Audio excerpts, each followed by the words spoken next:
हम पढ़ेंगे electric potential due to a charge spherical shell. मतलब एक चार्ज स्फेरिकल सेल है, हमें पता करना है कि इसके कारण अगर सेल के बाहर कोई पॉइंट ले लें या सेल के सरफेस पर कोई पॉइंट ले लें या इसके अंदर कोई पॉइंट ले लें तो वहां पर पोटेंशियल कितना होगा। देखें, ये जो चार्ज सेल है इसका बिहेव इस तरह से होता है जैसे सारा का सारा जो चार्ज है वो इसके सेंटर पर हो। मान लो स्फेरिकल सेल है, इस पर प्लस क्यू चार्ज है, इसकी रेडियस कैपिटल आर है, तो ये ऐसे बिहेव करेगा जैसे सारा का सारा जो चार्ज है, जो टोटल चार्ज है वो कहां हो, पॉइंट ऊपर, यानी इस स्फेरिकल सेल के सेंटर पर हो। इसका बिहेव ऐसे ही होता है। हमने पढ़ा है कि अगर कोई पॉइंट चार्ज हो, इस पॉइंट चार्ज के कारण अगर आर डिस्टेंस पर, स्मॉल आर डिस्टेंस पर कोई पॉइंट है तो इस पॉइंट पर पोटेंशियल कितना होता है। इस पॉइंट पर जो पोटेंशियल होता है V is equal to 1/4 pi epsilon naught Q by r. ये जो स्फेरिकल सेल है इसका बिहेव ऐसे ही होगा जैसे सारा का सारा चार्ज कहां है, सेंटर पर। तो इस चार्ज को हम कहां मान सकते हैं, प्लस क्यू को सेंटर पर मान सकते हैं। और ये जो पॉइंट है ये यहां से आर डिस्टेंस पर है, स्मॉल आर डिस्टेंस पर। तो इस कारण इस पॉइंट पर जो इलेक्ट्रिक पोटेंशियल होगा कैपिटल वी, वो कितना होगा, V is equal to 1/4 pi epsilon naught Q by small r, इतना होगा। अब फिर देखें, अगर ये पॉइंट सरफेस पर हो, ये पॉइंट यहां ना होकर के सरफेस पर हो, अगर ये पॉइंट सरफेस पर है तो क्या करेंगे, तो V इज इक्वल टू होगा 1/4 pi epsilon naught Q by capital R, क्योंकि अगर सरफेस पर होगा तो ये डिस्टेंस यानी स्मॉल आर कैपिटल आर के इक्वल हो जाएगा। तो सरफेस पर ये होगा।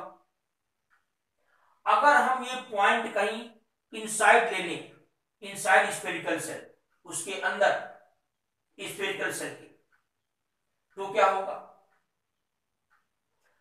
हम जानते हैं कि किसी भी स्फेरिकल सेल के अंदर जो इलेक्ट्रिक फील्ड होता है वो जीरो होता है। और ये भी फार्मूला हमने पढ़ा है कि पोटेंशियल डिफरेंस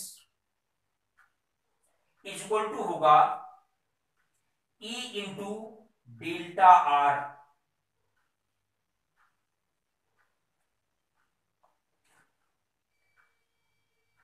तो देखें, अगर हम पोटेंशियल डिफरेंस को डेल्टा वी से शो करें तो delta V is equal to होगा E इंटू डेल्टा।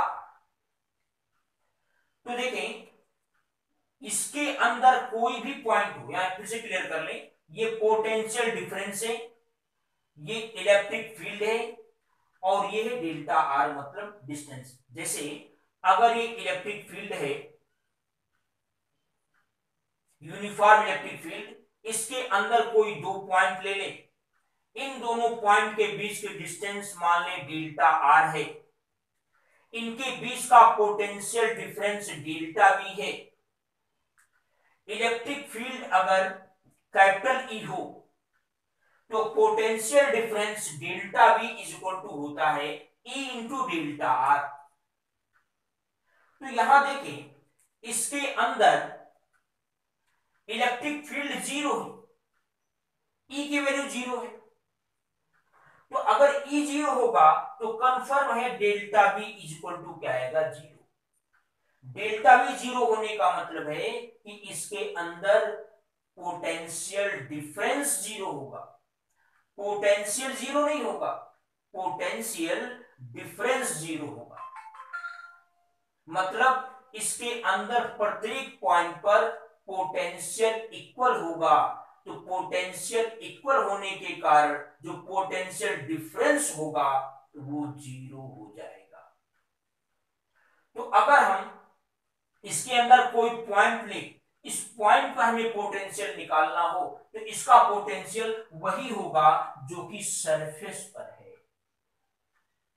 यानी स्फेरिकल सेल के अंदर किसी भी पॉइंट पर पोटेंशियल वही होता है जो पोटेंशियल इसके सरफेस पर होता है। जीरो होगा, इलेक्ट्रिक फील्ड जीरो होगा, लेकिन पोटेंशियल वही होगा जो इसके इस सरफेस पर है। दूसरी बात देखें, अगर एक हम ग्राफ खींचे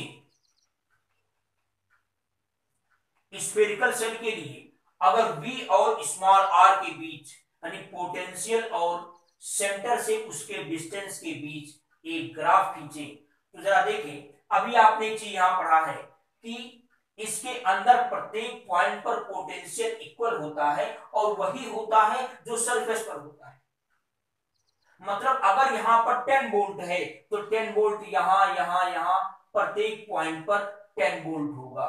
यानी इसके अंदर अगर हम डिस्टेंस बढ़ाते जाएंगे, अगर हम यहां से सेंटर से चलेंगे आगे की ओर, तो पोटेंशियल कांस्टेंट रहेगा और वही होगा जो सरफेस पर है। तो देखिए ग्राफ का रूप क्या होगा, इधर आप स्मॉल r ले लें, इधर V ले लें, मान ली यहां पर कैपिटल R है, तो यहां से कैपिटल R तक पोटेंशियल कांस्टेंट बना रहेगा। इसका मतलब है ऐसे होगा ग्राफ। देखिए कैपिटल R डिस्टेंस तक पोटेंशियल इक्वल है, यानी इसकी हाइट क्या है, इक्वल है, क्योंकि हाइट किसको शो कर रहा है, पोटेंशियल। इसके बाद जब हम आगे बढ़ेंगे, जब आगे बढ़ेंगे तो स्मॉल r की वैल्यू बढ़ती जाएगी। जब स्मॉल r की वैल्यू बढ़ती जाएगी तो यहां से देख सकते हैं कि जो स्मॉल r है वो v के इनवर्सली प्रोपोर्शनल है। तो जैसे जैसे स्मॉल r बढ़ता जाएगा, जो v की वैल्यू है वो क्रम से घटती जाएगी। तो यहां देखें इस ग्राफ का रूप ऐसे हो जाएगा, इस तरह से।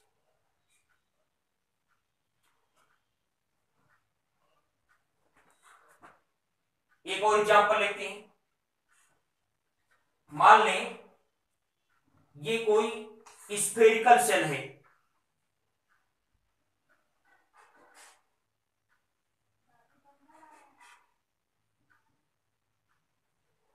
इसका जो पोटेंशियल है वो कैपिटल V है।